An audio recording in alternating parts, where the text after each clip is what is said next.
Ready? I'm gonna get you! Uh-oh. Are they fighting? Should we try and break them up? They're fine. Just doing their daily combat training.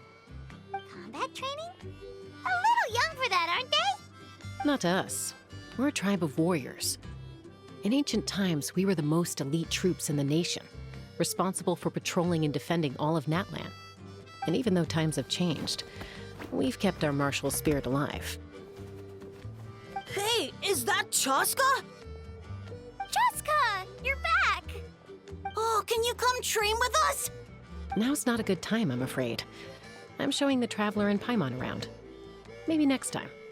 The Traveler and Paimon? Wait, you mean that legendary warrior and legendary flying expert? Legendary? Yep, that's us, all right. Awesome. It's so cool that you can fly without having to ride a cuckoosaur. Even CHASCA could only do that for short distances. Miss Traveler, can you teach me some cool sword tricks?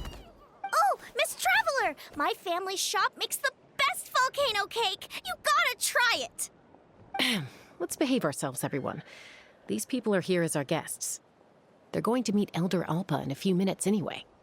Kotini, instead of being jealous of other people's talents, why not work on developing your own? Kapak, there's no point in trying any cool sword tricks until you've mastered the basics. Have you done all your sword drills today? And Yatlan, easy does it, okay? Not every conversation has to turn into you plugging the family business. Okay.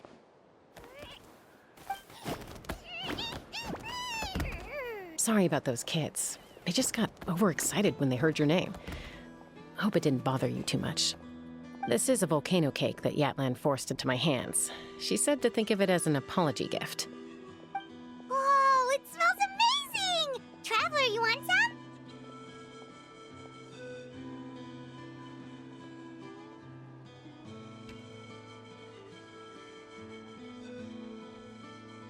That's good. Yatlan will be thrilled. By the way, Chaska, those kids really adore you. You're way better with them than Paimon expected. Paimon figured you'd be more... aloof, maybe? Aloof, huh? Well, to be fair, there was a period when I was like that. Around the time when I first joined the tribe. But it's a terrible attitude to have as a peacemaker. It tends to turn situations that could have had a peaceful resolution into a stalemate that can only be resolved by force. Yep, exactly. As long as other options are available, I try to avoid that at all costs. Someone once told me that peace imposed by force will crumble in a matter of days.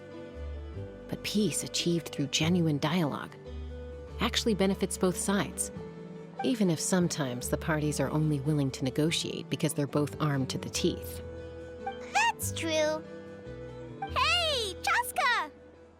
Uncle Cusco knows you're back, and he's coming to get you.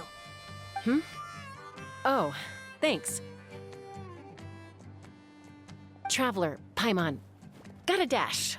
I'll meet you at the totem pole up ahead. You can't miss it. It sticks out like a sore thumb. Wait, are you running away? First rule of conflict resolution? Grab the fan and run before the you-know-what hits. Trust CHASCA to make even running away sound cool. Sorry about this. Just stall him for me, okay? I'll explain everything later.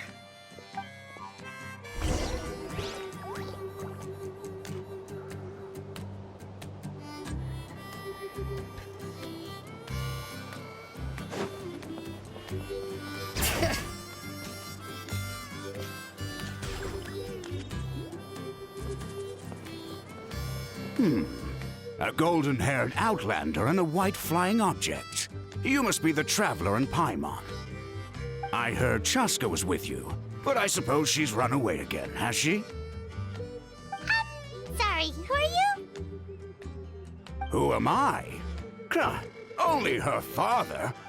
She's supposed to go for a checkup every 3 months to see how her abyss condition is doing. We both agreed on it. But she's already missed 3 checkups this year. That's 3 out of... Yes. She got exposed to abyssal energy as a young child. Then her birth parents abandoned. Eventually, some riders out on patrol spotted her and brought her back to the tribe. But she was practically feral at that point. The moment you took your eyes off her, she'd be getting herself into a fight, or she'd run away to be with the Saurians. She seemed to prefer them to her own kind. She might as well have been a Saurian in human form. That must be the aloof period she mentioned, right? We later discovered that her exposure to the Abyss had planted seeds of conflict in her heart. So, we started trying to bring it under control. But ultimately, she's the only one who can control it. Anyway, she's much more human these days. Yeah, don't worry about her. She seems pretty stable to Paimon. She's probably only avoiding the checkups because she thinks it'll stop you guys from worrying about her. Yes, I'm well aware of that. She knows she needs to be careful.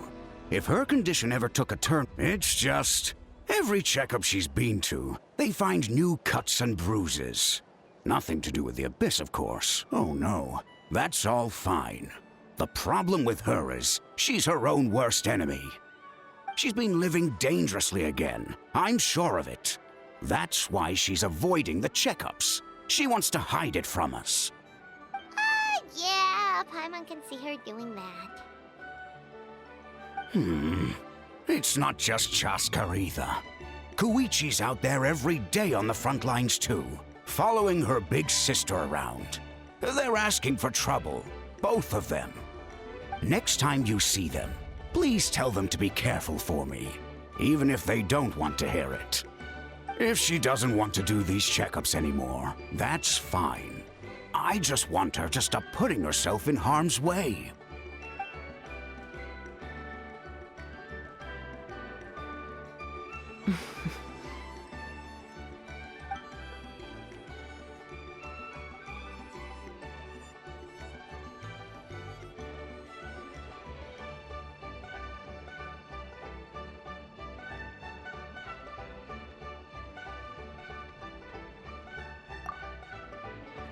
Oh, where did the time go?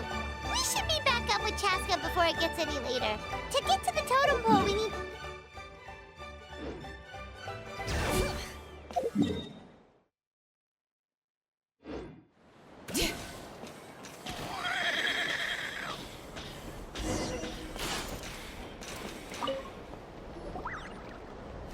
Hey, CHASCA! Hey, Alba!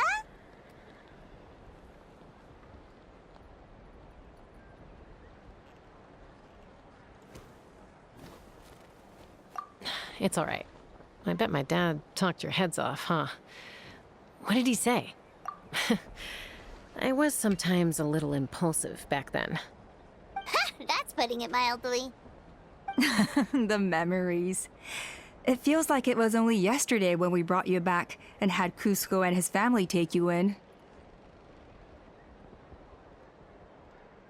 Back then, no one imagined this feral child would grow up to be the strongest warrior of the Flower Feather clan. Huh? You were the one that brought CHASCA back to the tribe? That's right. Elder Alpa was already a veteran rider by then. She spotted me while patrolling from the skies and tracked down my Kukasaur mom. Mom agreed it was time I tried to re-enter human society. But I didn't know the first thing about being civilized. I clashed with everyone who had to deal with me. And look at you now, renowned throughout the land as a peacemaker. How time flies. When the day comes that I can't fly anymore, it will be up to you to look after our tribe and our flying squad. You know me, though. I'm not a natural commander. I'm better off as a lone wolf on the front line. So stick it out at least a few more years, okay? Give Koyer and the others time to come into their own. Oh, stop. Wait, so isn't the leader just the strongest warrior in the tribe? At least Paimon figured that's how your tribe would work. Strength is certainly a core tenet in the Flower Feather clan. But strength means far more than martial prowess alone. If it all came down to individual strength, I'd struggle to call myself a warrior, let alone a member of the flying squad. Well, sorry to disappoint you. It was something I aspired to at one point. So much so that I went adventuring in the Cinder City, Ochka Natlan, to try and prove myself. But it was foolish of me. I wasn't ready. I came back empty-handed and seriously injured. The fact that I survived was something, I suppose. But after that, I never seriously considered myself a strong fighter. And yet, you still managed to become the leader of the flying squad, thanks to your experience and determination. All while battling those old injuries. Don't you think that's a display of strength in its own right? Let's shelve this discussion for now. Traveler, Paimon, there are some simple refreshments on the table. Please help yourselves. Yes! Paimon was waiting for that part!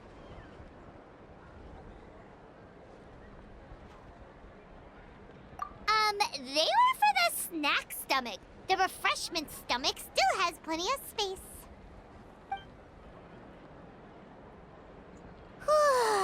Paimon is so full. Well, if you're enjoying our hospitality, feel free to stay with us as long as you like. Elder Alba? Something's come up.